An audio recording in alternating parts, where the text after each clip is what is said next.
Hello, hello, welcome. Sorry for the late start. We're just going to wait another minute as people join us for this very important discussion. So just give us another 30 seconds or a minute. So we had some technical difficulty. That's why we're starting a little late, but it's all been resolved. The new version of Zoom presented some challenges. So again, welcome everyone. Welcome to the session on the Pennsylvania Momnibus. I am Diane Quinn-Levy, the Chief Disruptor of Women's Way, whose mission is to advance gender and racial equity by building collective power to disrupt systems of oppression and strengthen alternative ones centered in equity, inclusion, and liberation. We work with over 100 partners to address the systemic causes of gender and racial, economic, health, housing, and education inequities.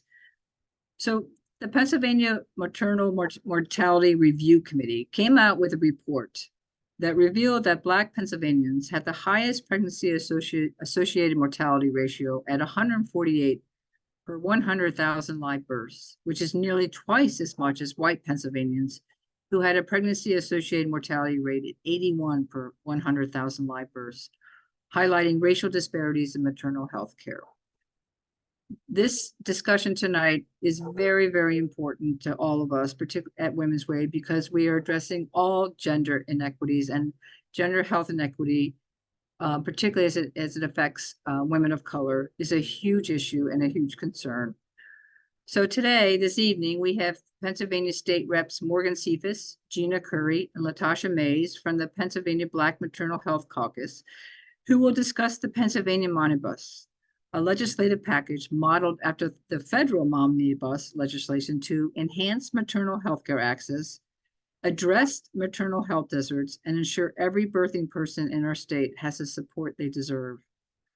From extending Medicaid coverage to doula services to requiring health-related boards to complete implicit bias training, the PA Momnibus aims to decrease maternal morbidity and mortality across the Commonwealth. We are delighted to be co-conducting this informational session on the Pennsylvania Momnibus and its importance in improving maternal health care outcomes in Pennsylvania.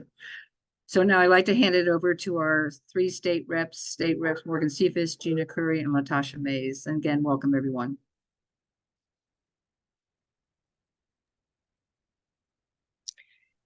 Thank you so much. Thank you. So I know we have a slide presentation for the evening, and myself, Representative Curry, and Representative Mays will talk throughout the presentation to just talk about what is at stake as it relates to Black maternal health, but also the issue of maternal mortality. We'll also talk to you like what the state of the issue is here in the Commonwealth of Pennsylvania, what it is across our country, what actually it is, what are the challenges, not just within our healthcare system, but also how the issue intersects with birthing people in their day-to-day lives. We'll talk through a little bit about that. We'll talk to you about the crisis. As many of you know, the Maternal Mortality Review Committee that was established here in the Commonwealth of Pennsylvania in 2018, just recently released their maternal mortality review report that talks through the data and provides a picture of what it looks like here in the Commonwealth of Pennsylvania. But it also talks about what are some of the recommendations? There were, close to 500 recommendations that, talked about what departments could do, what can practitioners do, what can organizations on the ground do to help us move into a different direction as it relates to this issue. So we'll talk a little bit through the report. We'll provide some high-level data as to what again is happening here in the Commonwealth of Pennsylvania, and then we'll talk to you about what we're actually doing. The three of us have been hard at work in each of us will tell you all, how, we got to this journey with tackling specifically Black maternal mortality, but, tackling the challenges that maternal health has, not just, in the Commonwealth, but throughout this country. So we'll talk through a little bit of that. And then we'll talk to you about, some of the progress that we've made. We'll go through that.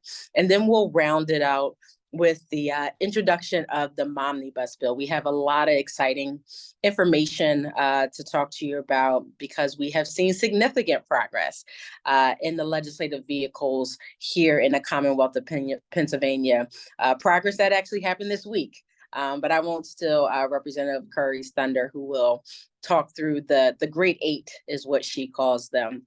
She'll talk through that.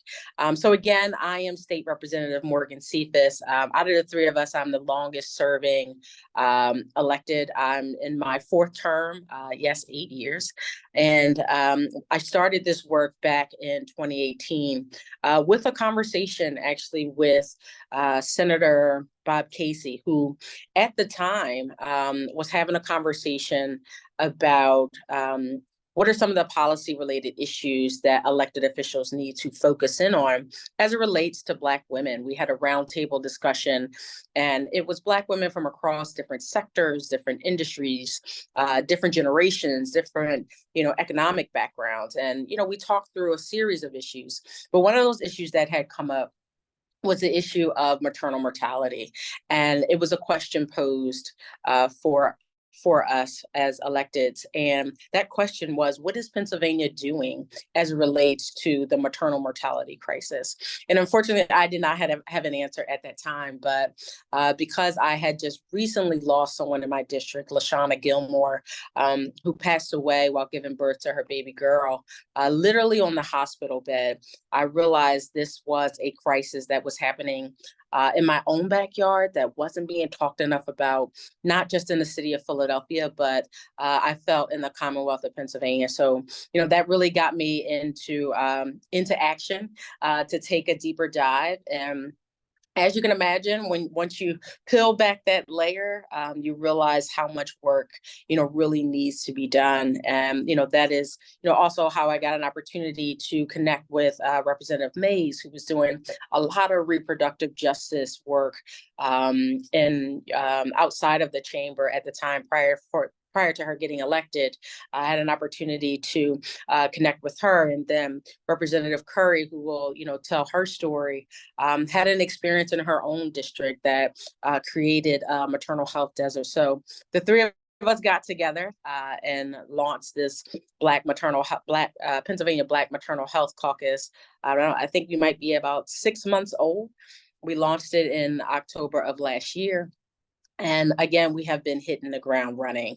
So if we can go to the next slide, we'll start tonight's conversation. So when we talk maternal health or Black maternal mortality, one of the things that I realized that we needed to start having a broader conversation of how are we having the discussion about the experience, the birthing experience throughout the entire lifetime of the pregnancy. And that doesn't just start during conception. It is prior to an individual getting pregnant. What is that individual's access to care, access to economic parity, access to education?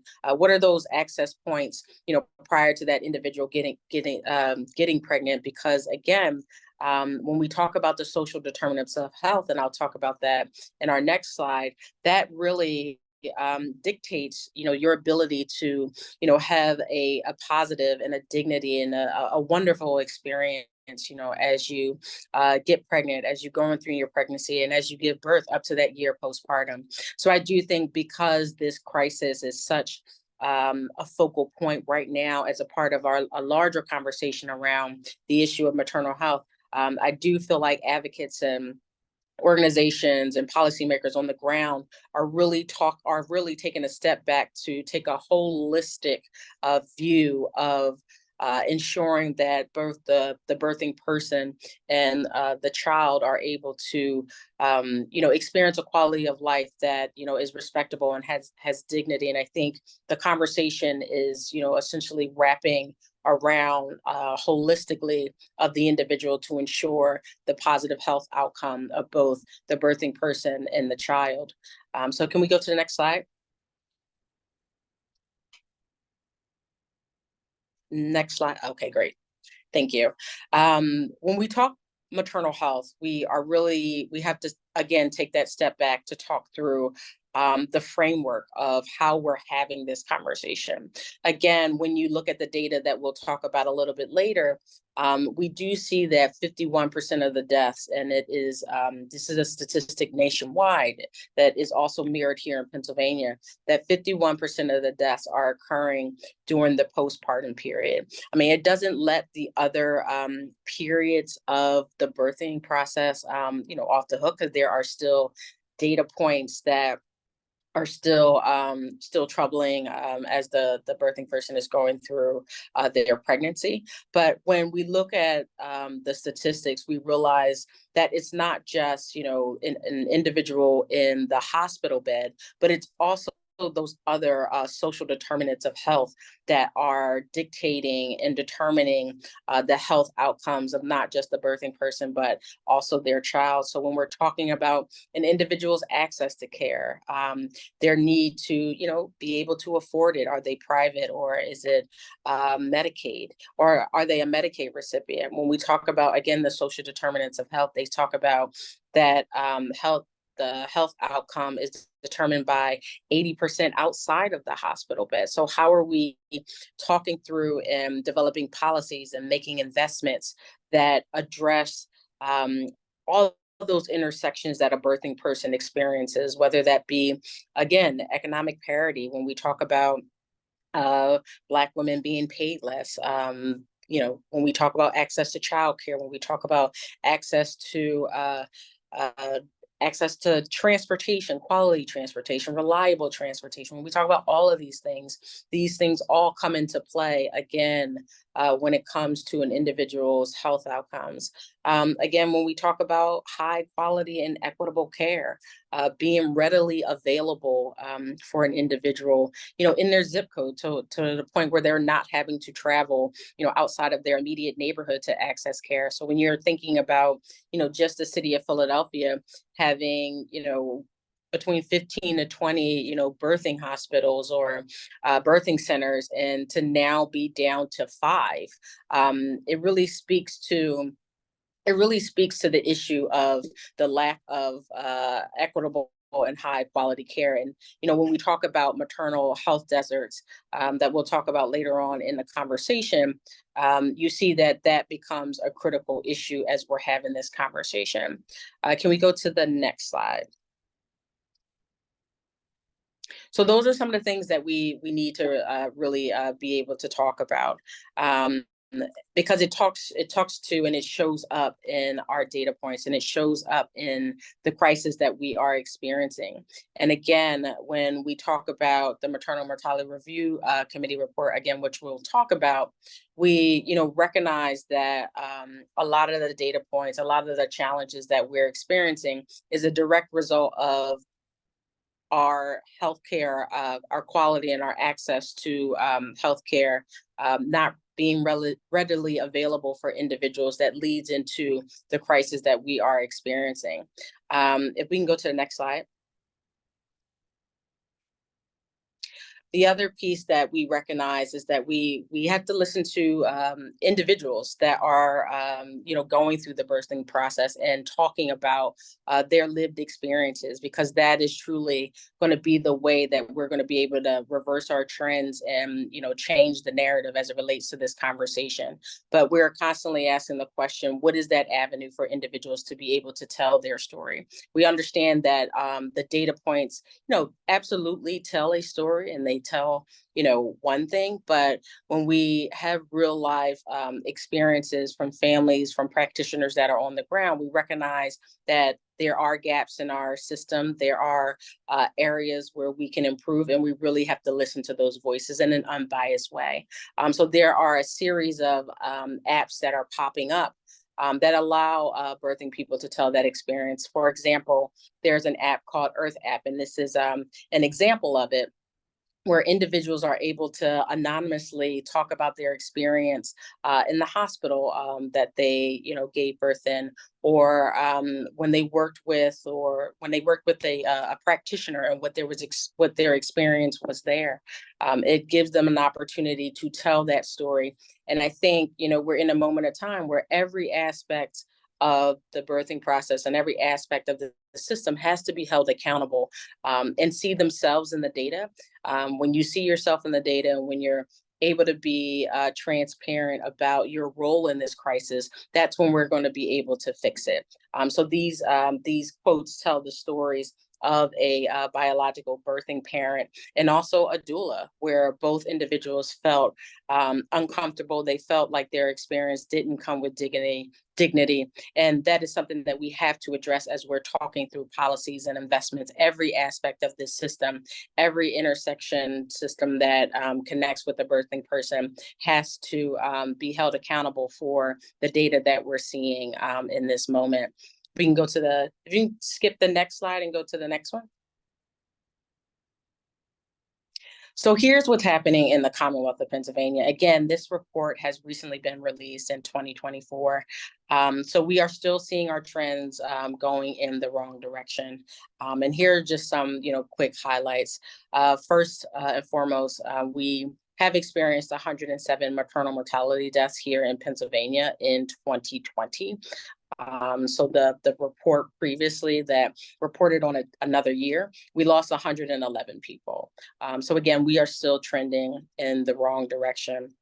We also have the data point where there is 83 deaths per 100,000 live births. And for Black mothers, that number is 148 deaths per 100,000 live births. Again, mental health still is one of the leading causes of deaths with our data, including substance use disorder. We also still have 93% of the pregnancy-related cases were determined to be preventable. And again, the report also includes a series of recommendations that we are looking to as it relates to policy, as it relates to fiscal policy, as well as legislation. So we do still have our work cut out for us. We do have the opportunity during every budget cycle.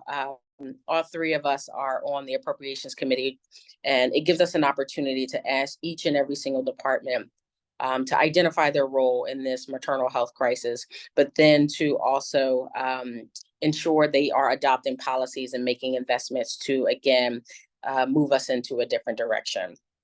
So I know Latasha has pulled over, so I don't want to take up the entire time. Did you want to speak now, Latasha? Yes. Okay, go ahead. All right, go ahead. And thank you to Rep Cephas and Rep Curry. Thank you to Women's Way for inviting us to talk about this important conversation about a public health crisis that is impacting Black moms and birthing people all across the Commonwealth. I'm Representative Latasha D. Mays. I use she, her pronouns.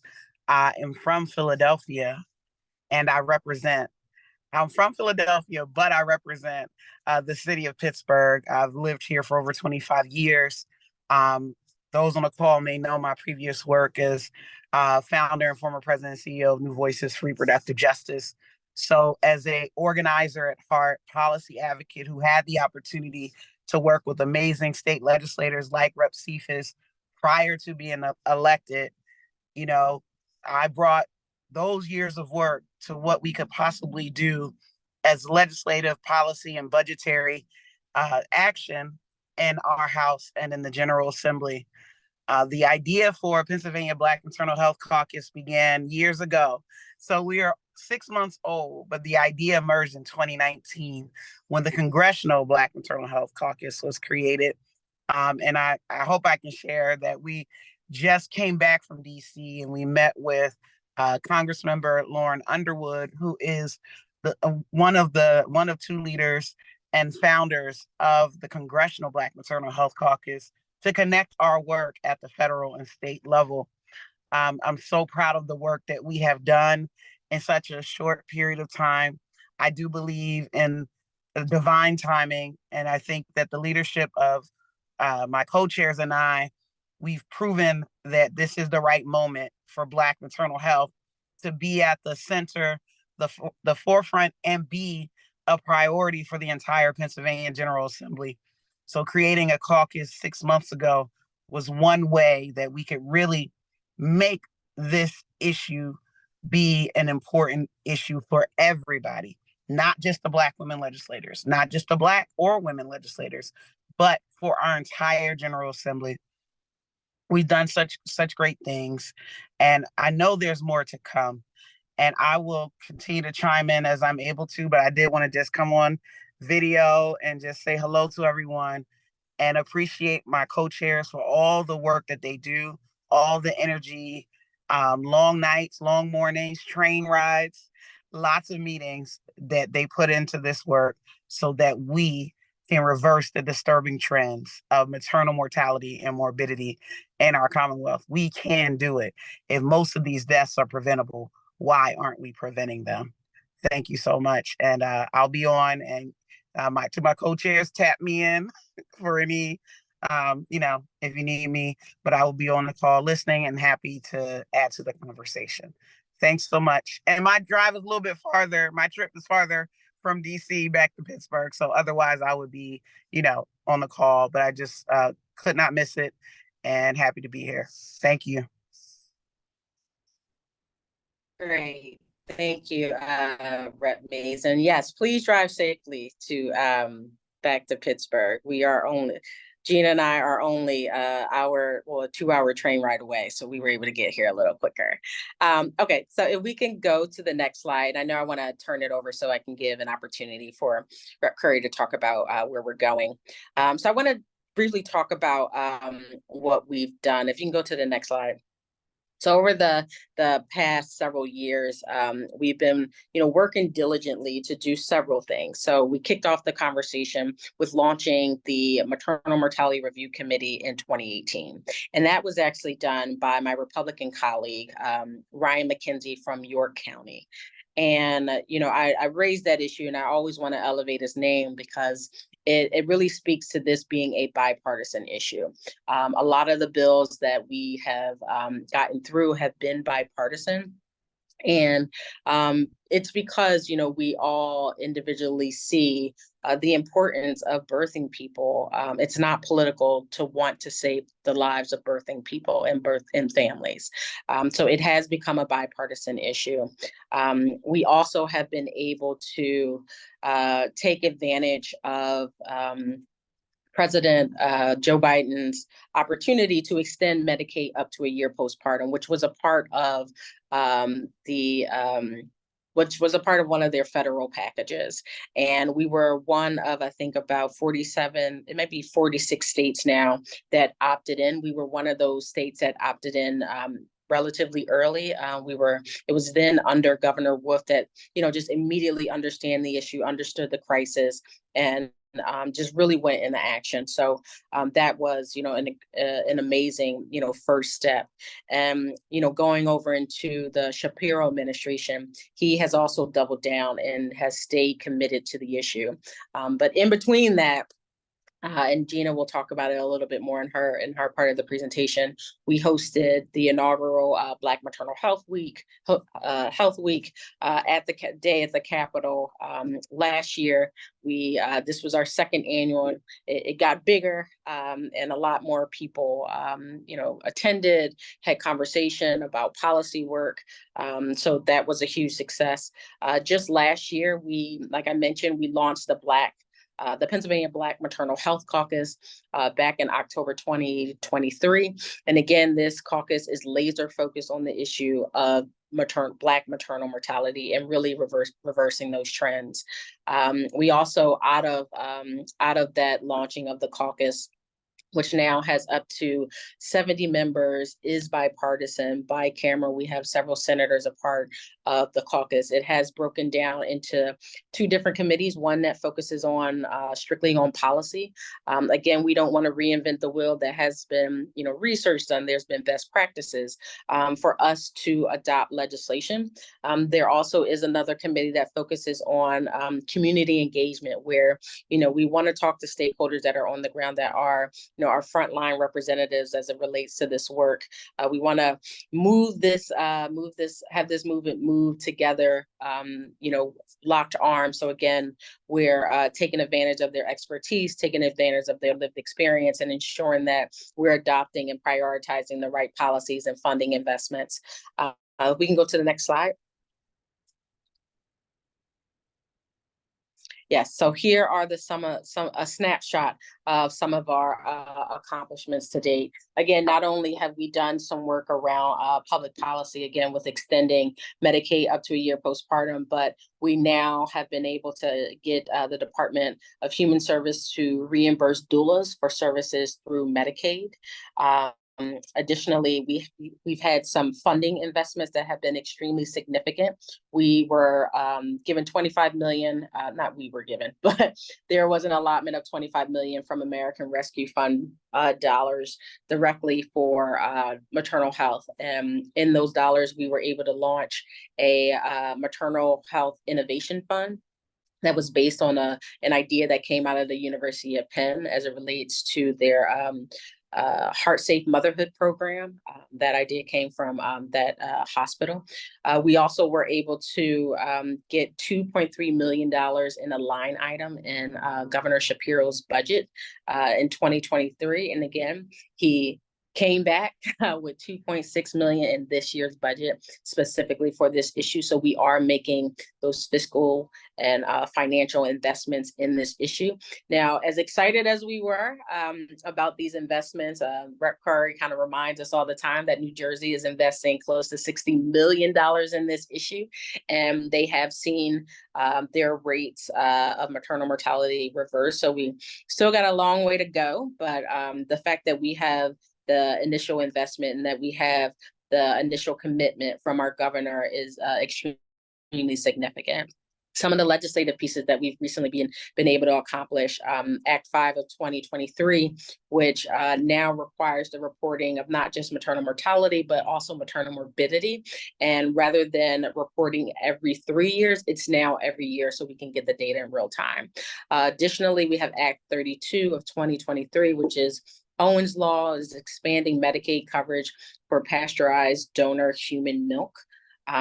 Lastly, we were able to move Act 47 of 2023, which is in reference to dignity for incarcerated women, that encompasses shifting policies on how pregnant birthing people are treated while incarcerated. We've also been able to partner with a series of family foundations. So one that I always like to uplift is the Tuttleman Foundation, that is funding doula care both at Muncie as well as Cambridge. So as a result of that initial funding, we are now working with the Department of Corrections to make that a permanent line item in their budget to ensure that those birthing people are able to get the care and the dignity that they need. So we can go over to the next slide.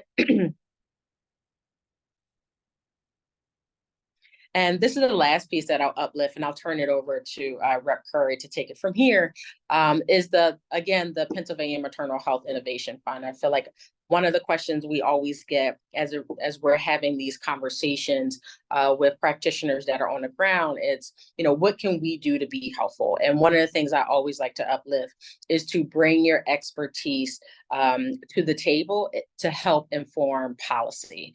And I use this, the Maternal Health Innovation Fund as a key example, again, that came from the University of Pennsylvania's idea around the Heart Safe Motherhood. So it's technology that connects the hospital with the birthing person, once they leave the hospital, to, monitor their vitals. And when they see, something that is frankly not right, they have the ability to communicate in real time.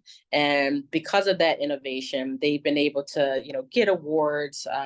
They also been able to expand it into each of the birthing hospitals across the city of Philadelphia, except for Temple. Temple has their own technology that was actually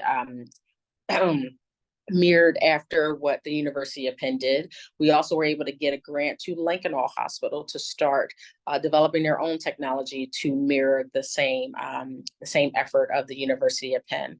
And the conversation just was, we need dollars as practitioners to invest in innovation to help improve health outcomes. But then we also need to see, how do we bring it to market? How do we bring it to market? How do we get it to the customer? How do we get it resourced? And that essentially was the catalyst for the legislation that Representative Mays and Representative Steele presented, and that is to provide Medicaid coverage for blood pressure cuffs, as well as private insurance to cover blood pressure cuffs. Specifically, all of this happened coming from that conversation. And that is one of the things as practitioners on the ground that you all can do, is uplift your best practices, talk about the policies that you think we need to change legislatively, or, from a policy perspective with the executive branch, to address the issues that you are seeing in real time. And with this fund, we were able to fund close to 29 projects were funded across the Commonwealth of Pennsylvania. One example, and I'll close out here, was the Joy Bank. That is a pilot program here in the city of Philadelphia that provides guarantee income to birthing people, regardless of income, race, zip code. It's $1,000 a month to help support that individual with whatever their need. There's no limitations on the dollar spent. We were able to grant them $250,000 out of this fund to support that effort. And if the pilot goes well, it is something that potentially the city can adopt in policy.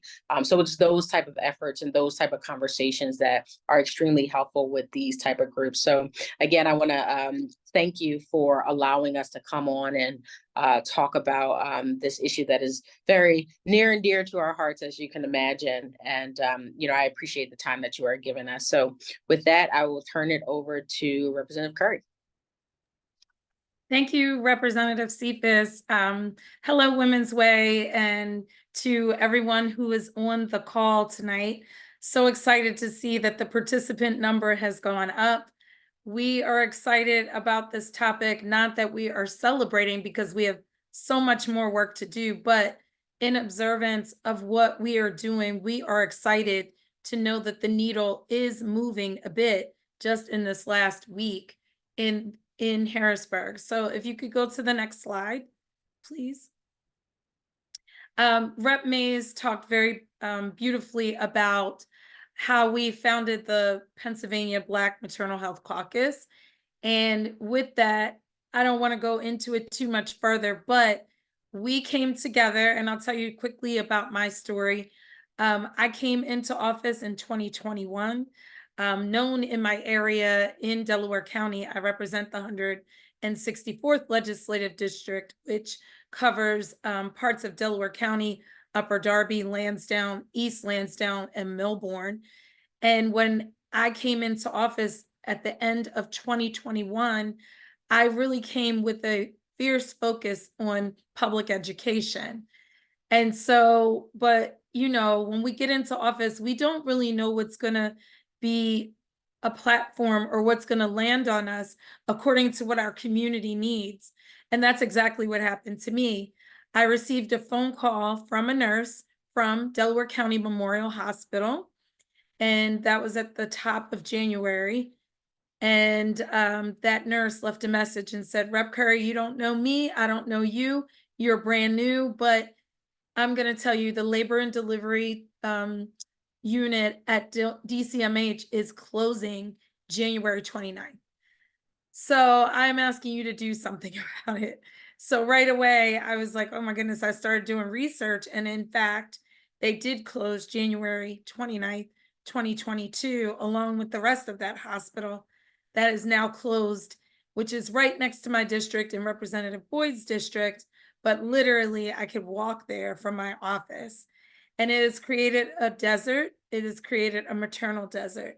So I had a policy hearing that March, and we talked about maternal deserts. I believe Representative Cephas was a testifier that was there that day as well. But, you know, one of the things that we discovered is the fact that there are many zones in our areas that have deserts. We are in an area, actually Rep. Cephas named some of the hospitals that got the grants that have great care, but we're having this awful problem. And so it's an access, a crisis to access is what we call it.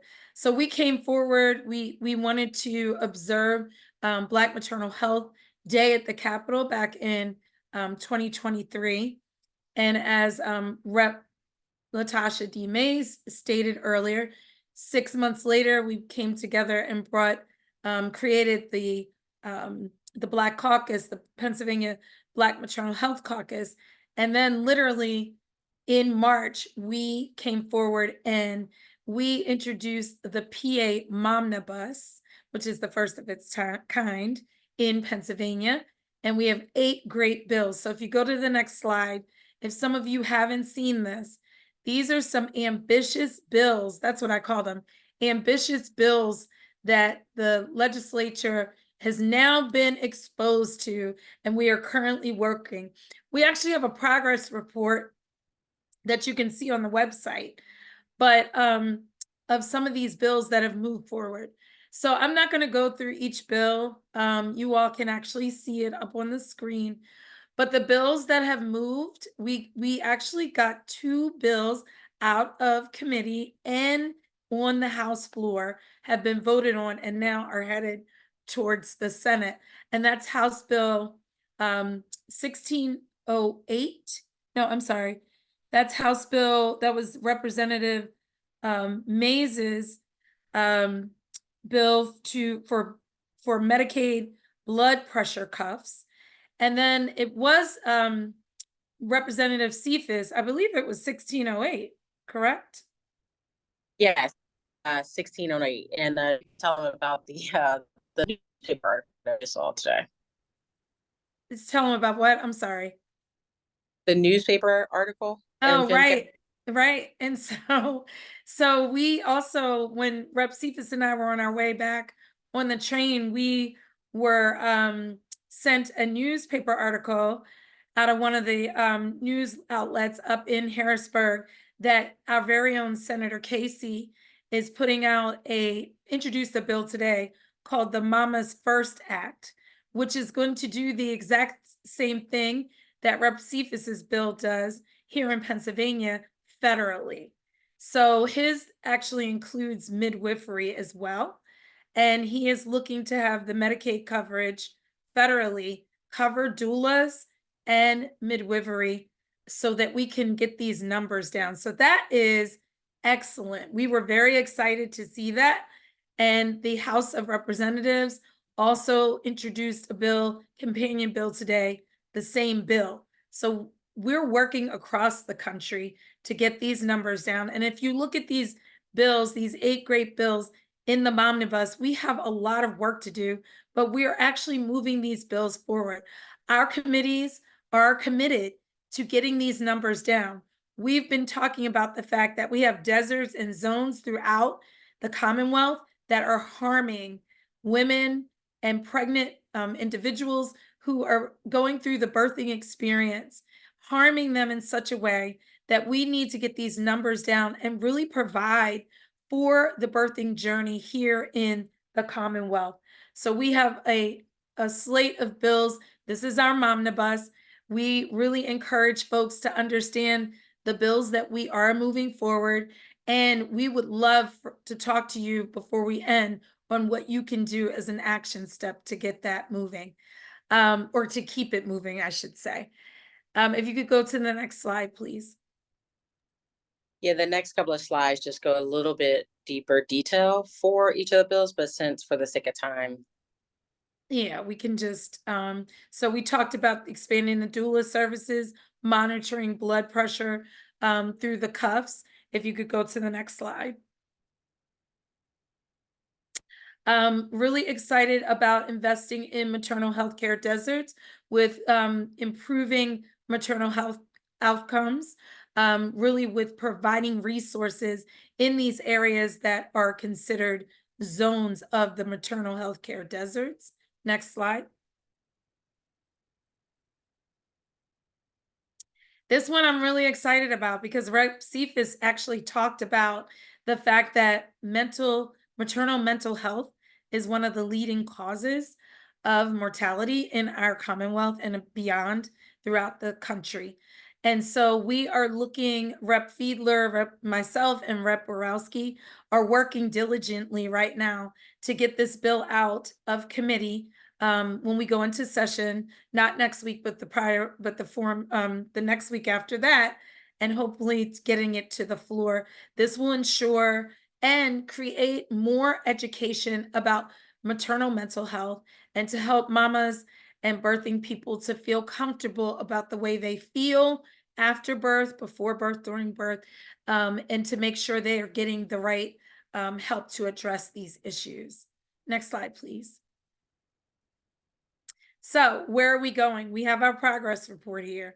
I don't know if Rep Mays wants to talk or if she can. So I'm gonna really just help you all to see where we are. If you can look at the top of the progress report, it says House Committee approval. Our bills are going through Health Committee right now, insurance for some of the bills. And there's one other, right, Rep Cephas? Yeah, it's Human Services, the birth Human kit. Services, right. And so we have, as you can see at the top, the House final passage, which you can see for House Bill 1608 and House Bill 2097. And then we haven't gotten any Senate approval yet, but that's where you all are going to come in. We're going to give you a call to action and then getting the governor to sign it. So this is our Momnibus.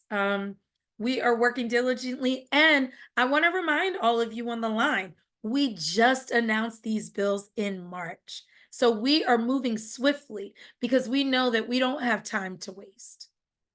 Next slide, please. Okay, so what can you do? And I think that's why Women's Way really wanted to have this conversation today. What can you do? Understanding your role in maternal health equity framework. We really want to help you to know that you are our biggest advocates. And we have this caucus, right? And just to help you understand, the Pennsylvania Black Maternal Health Caucus is for members only. And what I mean by that, it's for legislators. We have approximately 60 legislators in the House and the Senate and in a bipartisan matter who have signed on to the caucus. That means they're committed to getting these bills across the line. It also means that they will advocate along with the stakeholders who are you. We have two stakeholder groups in our caucus, which is community engagement, and the other stakeholder group is a policy work group. And so we have stakeholders come on. We were doing meetings like every other week to talk about what's going on at the grassroots level for the folks that are really doing the work on the ground. And that really helps to fuel the upstream to the legislators to know what bills to create and what bills to push. So what can you do? Find out who your legislator is, number one. Ask them if they have been signed on to the Pennsylvania Black Maternal Health Caucus. If they have not, tell them to get on board. Secondly, you can absolutely help to understand others to understand what this is by taking the information that you received tonight and moving out into your community with it. Next slide, please. The framework is not hard. The framework is we can all do the work together to get this done. And so when you think about access to care, social determinants of health, and an equitable high quality of care and standard of care, we need you. We need community members, advocates, service providers, healthcare providers, organizational leaders, policymakers, which are me, and the 2 other co-chairs and funders. We also encourage you to get other folks involved. You know, faith-based organizations I don't know how many of you have seen the wonderful documentary that tells the very, very tragic story of 2 mothers who lost their lives, and leaving their families behind. And it's called Aftershock. It is available on Hulu. Have a screening. Also have a community baby shower. Rep Mays always talks about it. I've had one. I believe all 3 of us have had one in our communities. And so these are the things that we can do to move this work forward. Next slide, please. And I think we've talked about this, but really one of the things that really is a huge issue, and it's a part of the Momnibus, is the fact that there is implicit bias. So we need to be able to understand implicit bias, what that looks like, how that feels when folks are going through the birthing journey. We need to consider the social determinants of health, housing, food insecurities, how folks are living in the community. We need to offer solutions based on your experience as the stakeholder in the field. How can you bring your work to the Black maternal health experience? You might say, oh, I'm a corporate person, I don't know. We all have social responsibility sectors of our organizations. Really important to understand how you can help. Like I said before, have a screening so people can understand what this is. A lot of people don't even understand what the impact of Black maternal health is, or maternal health and the crisis that we're in. And lastly, implement the recommendations through the PA MMRC, the Mortality Review Board, the Philadelphia Review Board, and local and national organizations. Next slide, please. So now that we have gotten to basically the bottom of our presentation, I want to help you all to feel comfortable to know that there are other solutions that are out there, and there are things that are happening in the field. Penn Medicine's Heart Safe Motherhood program has been a wonderful program. There are other programs that are helping, and we want to make sure, especially for folks that are really, you know, trying to get out here and do the work. We talk about not only the mortality rates, but also the comorbidities. So it's about being heart smart, being eating right, getting exercise. So if you have a mama or a future mama in your life, make sure that you're preparing these women and birthing individuals to be able to birth, to be able to be at their healthiest, most peak time, so that when they are giving birth or preparing to give birth, that they are prepared. Next slide, please. And lastly, keep up with the Pennsylvania Black Maternal Health Caucus. You can find us at www.pahouse.com/BMH, and you can also look us up at pbmhc@pahouse.net and follow us on Instagram. And there are all of our hashtags at the bottom. We thank you so much for this opportunity, and we thank you for continuing to do this work, because as we said before, we have so much work to do. And we want to make sure that everyone stays on the bus, and that means the Momnibus. If you are on the bus in Pennsylvania, you're on the Momnibus to get these bills passed. Thank you so much.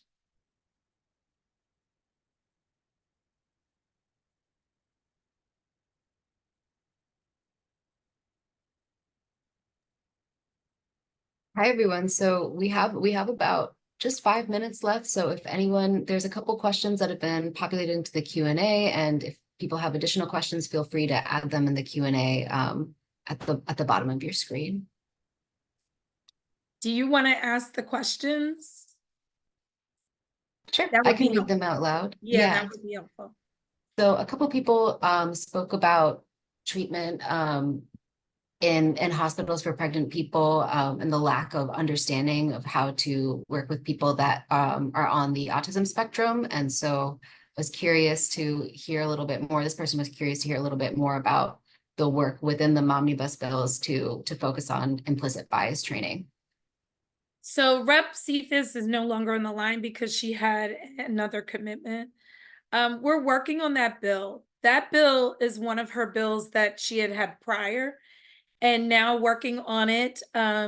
She really looked at that bill to work with the medical boards, right? So we're gonna really need to work on that because we know that like some of your comments, which are really disturbing, I'm seeing in the question in the Q&A, folks have been mistreated. And so, you know, during a birthing journey, we need to make sure mothers and birthing individuals feel safe. We want to make sure that if, you know, there is somebody that's on the spectrum or somebody who has a disability or difference, that doesn't impact their healthy and joyful birth journey. So there are many things that I would like to see as a former diversity, equity, and inclusion racial justice trainer on how we can do this, but it is going to take time. That's not something, as most people know, with DEI practices and implicit bias that people understand quickly. That is something that's a cultural change. So what I would like to see is that this goes into all of the departments and that it flows out through our Commonwealth on how people should be treated and what it looks like when there's implicit bias.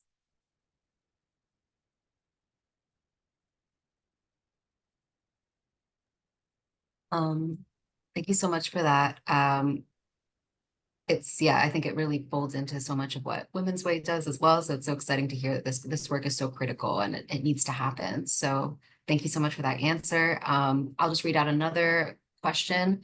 I'm a registered nurse and nurse educator with over 15 years experience and with lived experience. I have started a nonprofit focused on the 4th trimester where I'm looking at the most common causes of mortality and morbidity and tailoring treatments in a targeted way.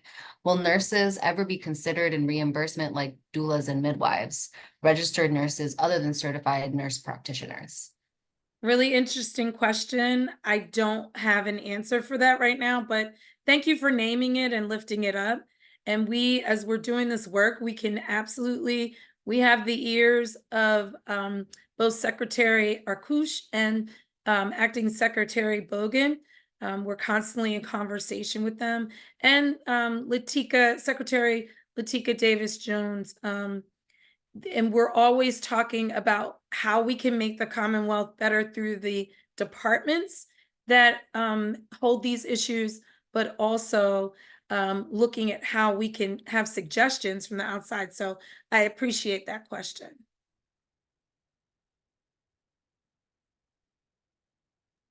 I also just generally see some questions of people talking about some of their organizations that they're part of. So Mia Bailey talks about the Still Rise Farms, which is an organization that I believe that's led by Dr. Gary, who is a female Black oncology surgeon who has dedicated her 40-acre farm to those who are in need of integrated wellness, and is just generally asking a question like, how do we plug into this work as grassroots or nonprofit organizations? Yeah, so that's great. That's really great with the Still Rise Farms. I think I think the grassroots, I would love to see a huge collaborative across the state on how collaboratives can really get involved with looking at how to help from the grassroots perspective. I don't know if Rep Mays can pop in at all. She may have something to say around this, but I really do think that, you know, we can, oh, I see, you came off of mute. I'm sorry, go ahead. So my background is as a grassroots organizer and looking at health from a variety of perspectives. So, you know, my previous focus, well, I guess will always be my focus is on the health and well-being of Black women and girls and femmes and gender expansive folks. And so that is at the heart. We operate from a Reproductive Justice Foundation. Now, politically, no, that is not how we're talking about Black maternal health, not because we don't want to, but we are playing the game that and the hand that we have been dealt in order to get the bills through into the finish line as we have, as you've seen the progress that we have made. So I want to first say, if you're an organization on this call, in addition to Women's Way, if you're connected to any group organization, please email our caucus, which is it's the initials for Pennsylvania Black Maternal Health Caucus, pbmhc@pahouse.net. So you can request to be included in the community engagement emails. You can sign up for the newsletter. We just released a way to do that. So outside of our legislative efforts, we are doing work in our respective regions. And yes, we need to be in Philly. Yes, we need to be in Pittsburgh, but we're going to Erie. We're going to Scranton. We're going to Reading. We're going to North Central Pennsylvania with this work, because the maternal deserts are rural counties.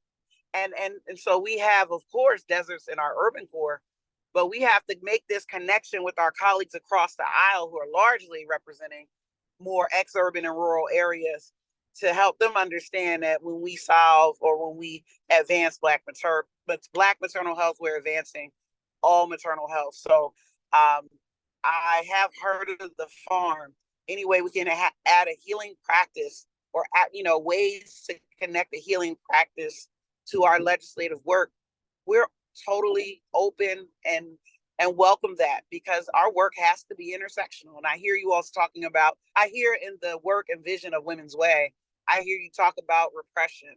I hear you talk about liberation, and liberation will not come through our legislation, but what it will do is help us to get at and really dismantle and uproot this just systemic racism, anti-Black racism, white supremacy, the medical racism that's happening every day in every hospital across this Commonwealth. And so that is what we're trying to get at with our legislation. Here's the evidence-based solutions, but we got a bigger cultural issue that we are trying to combat in terms of how Black women and birthing folks are viewed when they walk into any kind of care, especially maternal health care. So I'll leave it there. We look forward to your participation. I know we are at the end of our time. Thank you, Rep. Curry, for tagging me back in. I appreciate it. Yeah, and before Diane closes us out, I just want to name, the wonderful comments in the chat. Yes, Nia Bailey, we were going to come to your farm. We're going to figure that out. We're going to come to your farm. But I also want to name, the fact that there are people who have put in the comments that they've been mistreated, that they've had bad experiences, and these lived experiences and these, these folks who are willing to tell their stories. This is what fuels this, because we don't want to see it happening to anyone else that we love, or losing someone that we love to this crisis that we have in us, in this Commonwealth and in this country. Thank you, Diane, for your leadership. Thank you for having us today. And we look forward to continued partnership with you and Women's Way. Thank you very much. Well, thank you, Representative Curry, Mays, and Cephas, for this informative, provocative, insightful presentation. You heard them, right? You heard them that say that most of the deaths are preventable, and why are we not preventing them? And we can prevent them. You laid out very clear action steps. It's going to take all of us to do our part. And I just want to reiterate what was just said, that our theory of change is the root cause of all inequities, whether it's health, education, economic, is white supremacy. It's a capitalistic system built on a system that was intentionally there to help us, very small minority of people, while harming millions of others. We are not afraid to talk about that. We continue to talk about this. And I just want to also elevate our Closing the Gender Wealth Gap series. Our next one is on building community wealth. The last one was on guaranteed income, and we actually talked about the Philly Joy Bank. So all these sessions are recorded. This one is also recorded. We will share the recording with everyone that registered, as well as the slides, so you can look at them again.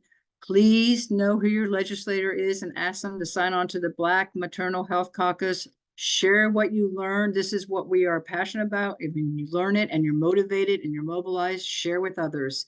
We've got to keep mobilizing people to create a city, a region, a state where we all thrive and we're not surviving. So again, thank you for your presentation. We are your allies. We will continue to elevate this work and do our part. So I wish you all a great night. Yeah, let's keep it going. Let's keep this work going. So thank you. Thank you very much. Good night, everyone.